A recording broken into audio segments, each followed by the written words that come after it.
Hello there, one and all, and thank you very much for tuning in to episode 582 of Love at First Scent with me, Persolaise, live on YouTube. As always, whether you're watching the live or you're watching the recording, you are very, very welcome. And we have a comment.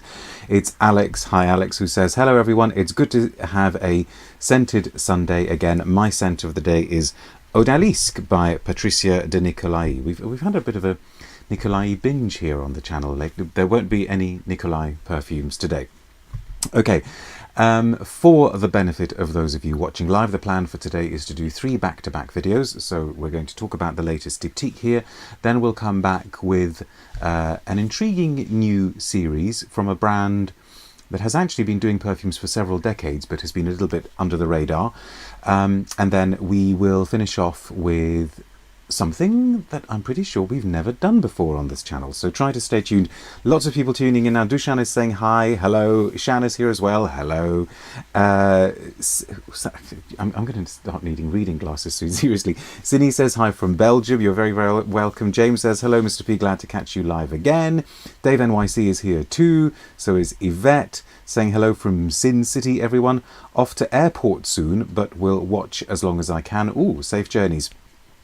Tuba says hello from London. Helter Skelter Jones says, I'm not a huge fan of this line, but did really enjoy the coffee sandalwood one. Okay, so I should also very, very quickly say that I would really appreciate it if you considered subscribing to this channel, and if you do, then click on the little bell so that you get notifications about new videos. And also, if you would like to find out how you can support my work, you should be able to see a link to my Ko-fi page in the video description below.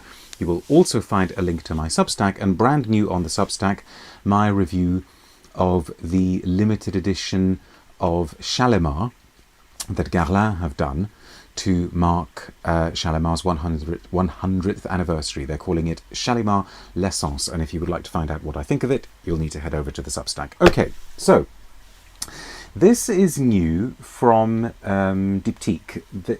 They launched a sort of exclusive range, because I guess every single brand has to have an exclusive range. They launched it last year. They called it the Les Essences de Diptyque, and I reviewed them. I'm pretty sure there were 5 perfumes that they came out with. I reviewed all of them when they were released. But I think, to sum up, I found them a bit on the underwhelming side. I wasn't quite sure why they needed to be in a collection on their own. I wasn't quite sure what they were bringing to the Diptyque story, to the Diptyque brand, that was different in any particular way. But I have no idea how well they've done. That I know that they won at least one award at this year's UK Fragrance Foundation Awards, so clearly they must be doing something right.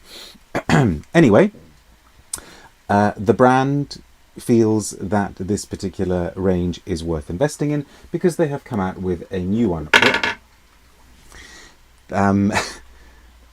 This is I think a sort of discovery set of 5 of them that is available as a retail purchase. The new one, here it is called Lazulio. Can you see that? There we are. And it is composed by Quentin Bisch, which, please feel free to correct me if I'm wrong, because I don't like to get this kind of stuff wrong. I think this might be his first Diptyque, but somebody perhaps can look that up and let us know if I'm right or wrong. Helter Skelter says, as always, the bottles look beautiful, if nothing else. The bottles do look nice, but this is an intriguing one. Now, Quentin Bisch, I don't think we need to kind of rehearse things that we've said about him. I really, really, really admire his work as a perfumer. I'm not the only person who admires his work as a perfumer. He is very, very successful. Speaking of my Substack, a few weeks ago, I wrote something that was specifically focused on him, trying to look at the very first, or one of the first perfumes he ever released, and a recent one, not this one. The one that I looked at was Aldebaran from Marc-Antoine Barrois. But I think a lot of us know, a lot of you folks who watch this channel know that he does have a particular style, and I think he produces his most interesting work, or he is currently producing his most interesting work, when there's a kind of healthy creative tension between his style, the style that he kind of naturally falls into, and whatever creative direction is being placed on him. And so, for instance, I think his latest work for Amouage is fascinating. I think his work for Marc-Antoine Barrois is interesting.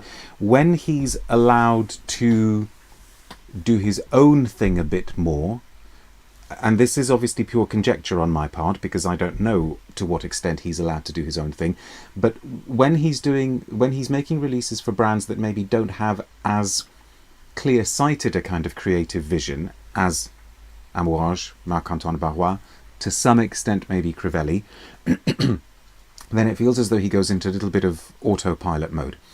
And he gives us compositions which are very, very, very heavily based on Akigala wood, which is a Givaudan material, a kind of patchouli derivative that has got a distinctive and yet difficult to describe profile, because it's a kind of massive, take no prisoners, metallic woody patchouli.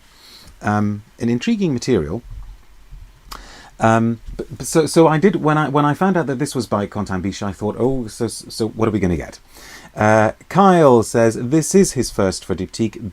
Bisch's style seems a little odd for Diptyque, and I would be inclined to agree. So let us have a sniff. Yeah, you smell it, and I think any of you who are familiar with Bisch's work would immediately think, oh gosh, this must be a Quentin Bisch. He did something similar for Balmain. I think it was Bleu Infini that followed a similar sort of pattern, similar sort of line.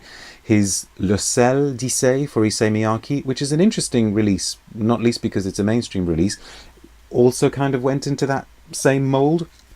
And Lazulio is doing a similar kind of thing, in that it is a mineralic, Akigala wood, flinty, vetiver style composition, inclined, sort of heading in the direction of being quite big, heading in the direction of being an encelade, Marc-Antoine Barrois, and yet there is a twist. It's not entirely Bisch on autopilot, because a gentleness starts coming in. And actually what's interesting is colour starts coming in. In terms of colour, Bisch's compositions tend to be quite monochrome, I think. They tend to sort of take quite earthy hues, quite woody hues. I think of them in terms of blacks and dark browns, maybe even in some cases lighter browns, but they seem to take on that kind of planed wood sort of palette. This has got a suggestion of redness, perhaps even pinkness. And then, when you think about all of that, you're not surprised to learn that there is a rose note coming through here. And if you can imagine Bisch's style, that vetiver Akigala wood, big, bold style, but with rose, and quite a delicate rose, just kind of shot right through the middle, almost kind of going through the entire structure, you get a sense of how Lazulio operates. And it is interesting. I've had it on skin a couple of times now since receiving the sample. And it does this curious thing with sort of quite a strong sense of uplift. Maybe there are some clever aldehydes being used there, with the rose doing this kind of pinky red thing, and then that Quentin Bisch base almost kind of growling in the bottom and being quite brown and earthy and vetiver. And it's hard to decipher actually as a scent in terms of what its mood is, because it seems to be pulling in opposite directions between a smile and a scowl, between approachability and standoffishness, between gentleness, fragility, and the sort of tough exterior. It is curious. It is a curious piece of work. Shan says, is it reminiscent of Delina in the least? Oh gosh, no. See, now I have tried to folks, I'm just adjusting the volume a little bit because my monitor here is telling me that I'm a little bit too loud. So just let me know if it's coming across as a bit too loud.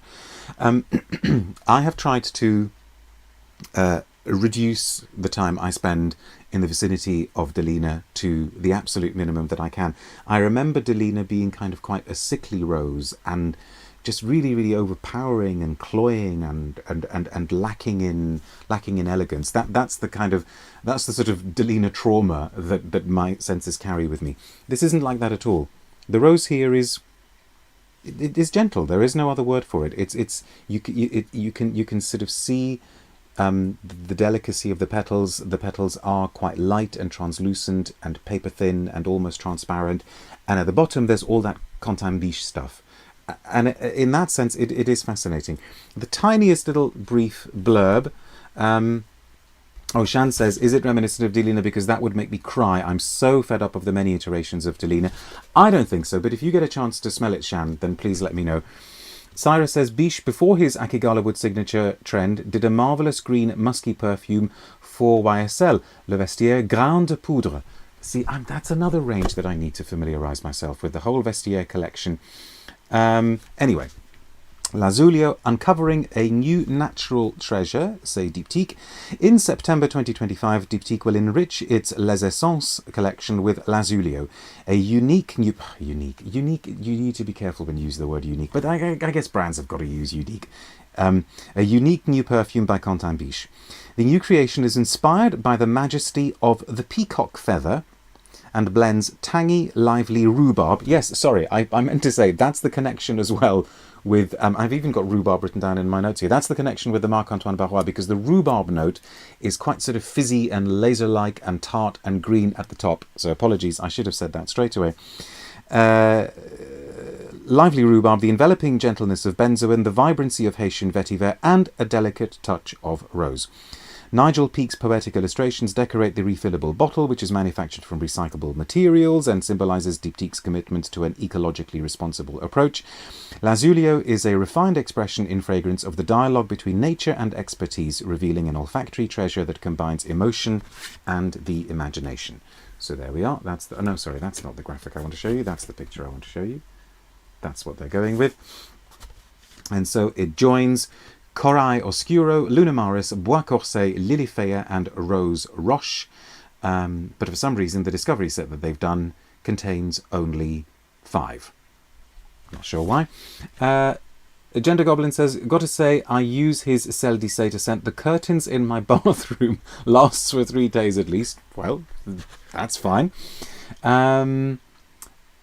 Alex says, it's unbelievable what he created with the wonderful Herman. I'm not even going to say the rest of that name for Italie d'Orange. I don't get Herman, but a lot of people like it. Let's look at our pre-sprayed, or pre-dipped in this case, pre-dipped Lazulio. Again, for those of you who are interested in these things, this was done about 4 hours ago, I think. So what's it doing now? Right, so the rose is faded into the background. It has become a more familiar Bisch type scent, and yet I detect more musks in this, I think, than we would normally have from him, and I guess what they're trying to do is soften things. So okay, so if we go along, if we give them the benefit of the doubt and say fine, so it was inspired somehow by a peacock, I guess I can see that. I guess I can see the sort of the beauty and the fragility and the strength, if we're supposed to sort of picture the peacock in that way. Maybe if I were taking that as a brief, I might have sort of leaned more in the direction of the fragility, but then I suppose we would have had a scent that doesn't last as long. I do wonder if also the creative forces of Diptyque thought we need to have a Bisch type scent, because he seems to be doing so well with other brands. We need to have that kind of profile in our collection, and that's okay. That's how brands work, and he has given them something worth checking out, and easily the most interesting of the essence. How it fits in with the Diptyque aesthetic as a whole, is something we can have a debate at another time. I mean, they do have their oud scents, they do have their strong vetiver scents. So I guess it's in that, you know, heading in that direction of that ilk. Okay, so there we are. An interesting release, well worth checking out, I would say. Thank you very much for watching this one. We will be back in a couple of minutes with six new scents from, as I say, a brand that I'm pretty sure I've never talked about on this channel, and yet it's been around for a long, long time. Okay, thanks for watching. See you in a bit. Bye now.